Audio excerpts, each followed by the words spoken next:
Isän ja Pojan ja Pyhän Hengen nimeen. Aamen. Rakkaat kristityt, lämpimästi tervetuloa jouluaaton hartauteen tänne siunauskappeliin. Musiikkia esittävät kanttori Tari Viitanen ja kantikon Maalis-ensemble.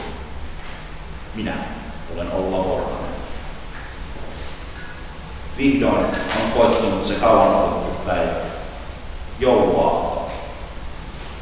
Adventin odotus on päättynyt ja vuoden suurin juhla, Jeesuksen syntymäjuhla, on nyt käsillä.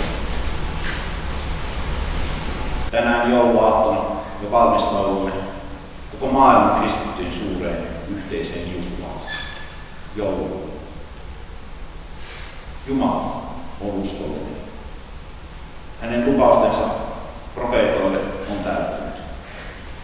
Enkelin ilmoitus on totta. Suuri ilo on annettu koko maailmalle. Jumala on tullut lähelle pelastaakseen kansansa sen synneistä. Kiitollisin ja nöyrin mielin me saamme tulla hänen eteensä mielessämme näin sanoen. Jumala, Isämme, joulun lapsessa Jeesuksessa, me näemme sinun armottoman rakkautesi meitä kohtaan. Siksi pyydämme, anna meille anteeksi syntimme, vapauta meidät pahan vallasta ja auta meitä viettämään juhlaa vapain ja iloisin mielin. Kaikkivaltias, armollinen Jumala on suuressa laupeudessaan armottanut meitä. Poikansa Jeesuksen Kristuksen tähden hän antaa meille synnit anteeksi ja lahjoittaa elämän ja autuuden. Aamen. Rukoilkaamme. Pyhä Jumala, anna joulun valon koskettaa sielun ikävää. Kiitos siitä, että toivo on syttynyt maailmaan pimeälle taivaalle. Ja saamme pojassasi sen, mitä kaipaamme, armon ja vapauksen. Tuo hänet sydämeemme joulun ilosanomassa. Anna kaikkien kansojen yhtyä uuteen riemuun. Kaikkoon sinulle ylistys korkeuksissa. Aamen. Seuraavaksi laulamme jouluvihkosta, tai sitten vihkosta laulun numero 9. Me käymme joulun viettoon. Amen.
Jumalan sanaa Miikan kirjasta luvusta 5. Sinä Betlehem, sinä Efrata, sinä olet pieni Juudan sukukuntien joukossa. Mutta sinun keskuudestasi nousee Israelille hallitsija. Hänen juurensa ovat muinaisuudessa, ikiaikojen takana. Herra jättää Israelin vain siksi ajaksi, kun synnyttäjä synnyttää. Sitten israelilaisten vuoksi palaavat heidän jäljelle jääneet veljensä. Hallitsija on nouseva ja kaitseva heitä Herran voimalla. Herra, hänen Jumalansa, antaa hänelle vallan ja kunnian.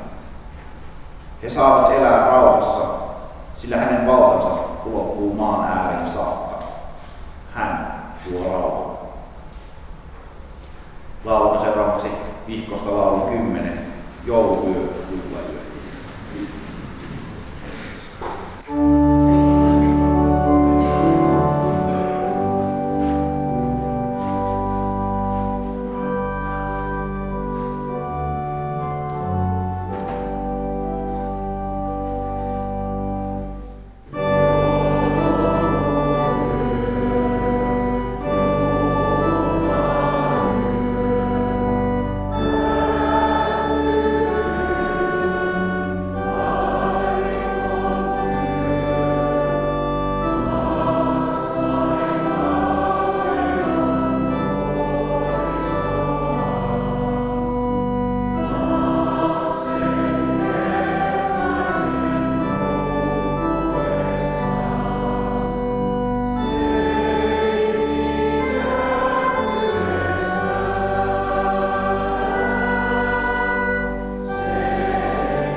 Siihen aikaan antoi keisari Augustus käskyn, että koko valtakunnassa oli toimitettava verollepano. Tämä verollepano oli ensimmäinen ja tapahtui Quiriniuksen ollessa Syyrian käskynhaltijana. Kaikki menivät kirjoittamaan veronluetteloa kukin omaan kaupunkiinsa. Niin myös Joosef lähti Galileasta, Nasaretin kaupungista, ja meni verollepanoa varten Juudeaan, Daavidin kaupunkiin Betlehemiin, sillä hän kuului Daavidin sukuun. Hän lähti sinne yhdessä kihlottonsa Marian kanssa, joka odotti lasta. Heidän siellä ollessaan tuli Marian synnyttämisen aika, ja hän synnytti pojan, esikoisensa. Hän kapautui lapsen ja pani hänet seinään, koska heillä ei ollut tilaa majapaikassa. Sillä seudulla oli paimenia yöllä ulkona vartioimassa laumansa. Yhtäkkiä heidän edessään seisoi Herran enkeli, ja Herran kirkkaus ympäröi heitä. Pelko valtasi paimenet, mutta enkeli sanoi heille: älkää pelätkö, minä ilmoitan teille ilosanoman, suuren ilon koko kansalle. Tänään on teille Daavidin kaupungissa syntynyt vapahtaja. Hän on Kristus, Herra. Tämä on merkkinä teille. Te löydätte lapsen, joka makaa kapaloituna seinissä. Ja samalla hetkellä oli enkelin ympärillä suuri taivaallinen sotajoukko, joka ylisti Jumalaa sanoen: Jumalan on kunnia korkeuksissa, maan päällä rauha ihmisille, joita hän rakastaa. Laulamme seuraavaksi virsikirjasta virke 21, säkeistä 1–3 ja sitten lopuksi säkeistä 10. Ja säkeistä 10 aikana nousemme seisomaan.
Jouluaattona olemme nyt suuren ihmeen äärellä.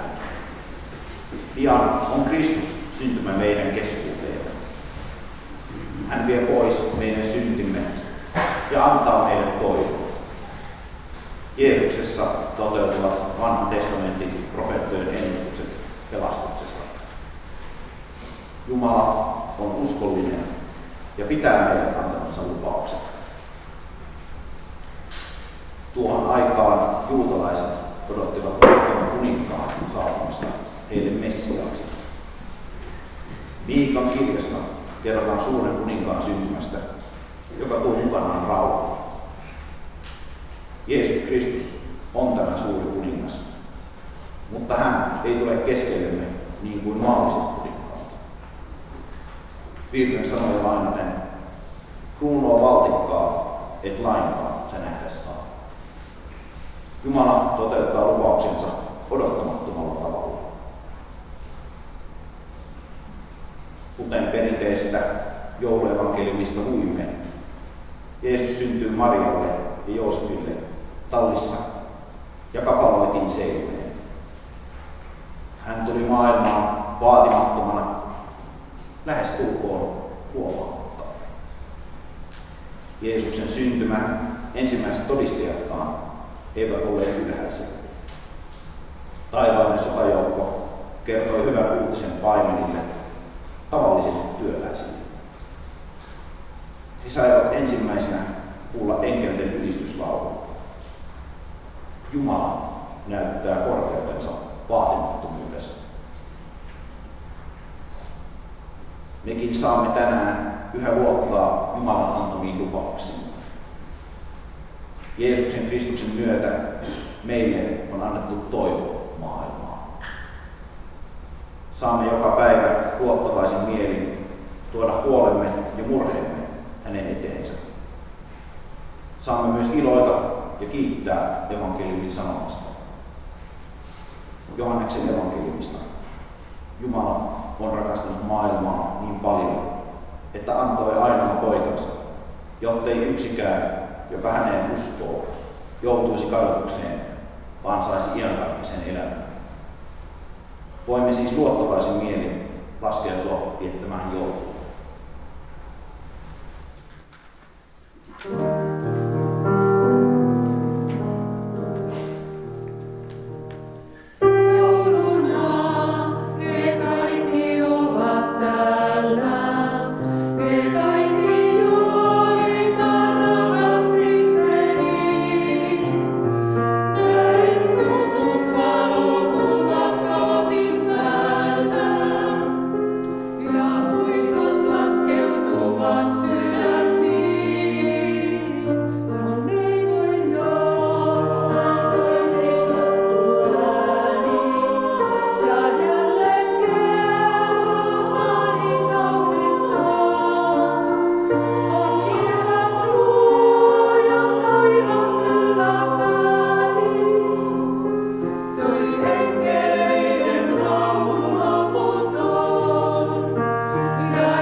Sinulle, rakas taivaan Isä, olkoon iankaikkinen kiitos ja ylistys suuresta rakkaudestasi, kun annoit ainoa poikasi syntyä veljeksemme, Sinä olet antanut iankaikkisen elämän tulla keskellemme, että mekin saisimme elää.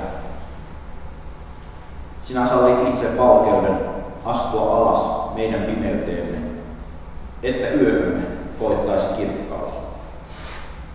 Sinä olet tehnyt poikasi halvaksi ihmislapseksi, että meistä tulisi Jumalan lapsia. Herrani ja Jumalani, miten ihmeellistä viisautta ja armoa oletkaan osoittanut pelastaaksesi minut. Polvistun nöyrästi poikasi seimen ääreen. Älä ylenkatso halpaa kiitostani ja ylistystäni. Kuule rukoukseni Jeesuksen Kristuksen tähden. Aamen. Rukoillaan nyt yhdessä yhteen ääneen, niin kuin Jeesus itse meitä opettanut, eli Isä meidän Deus. Isä meidän, joka olet taivaassa, pyhitetty olkoon sinun nimesi. Tulkoon sinun valtakuntasi. Tapahtukoon sinun tahtosi, myös maan päällä, niin kuin taivaassa. Anna meille tänä päivänä meidän jokapäiväinen leipämme, ja anna meille meidän syntimme anteeksi, niin kuin mekin anteeksi annamme niille, jotka ovat meitä vastaan rikkoneet.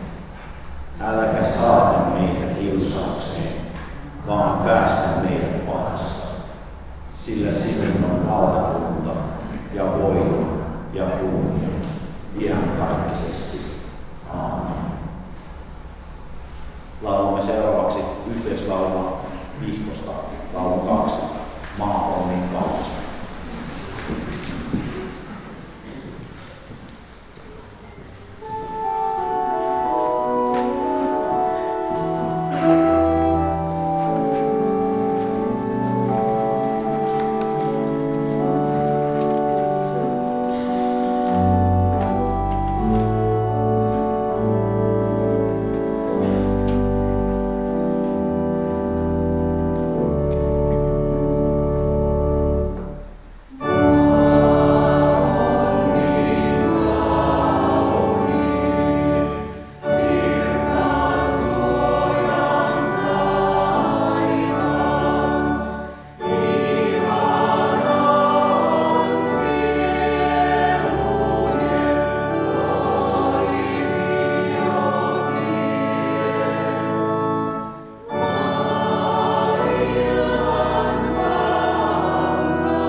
Herra, siunatkoon teitä ja varjelkoon teitä.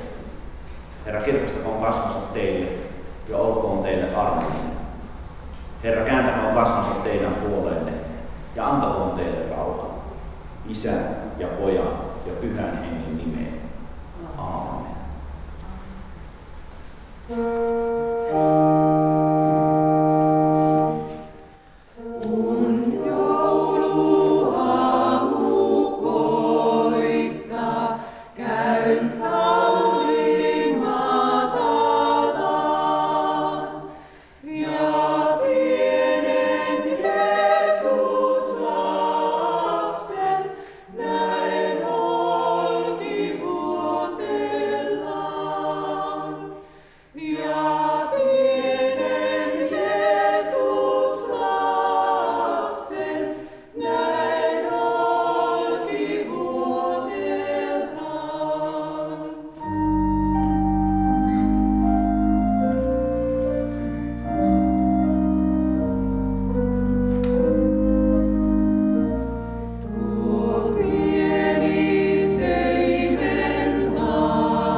Lähtekää nyt joulurauha sydämessämme viettämään siunatun vapahtajamme syntymäjuhlaa.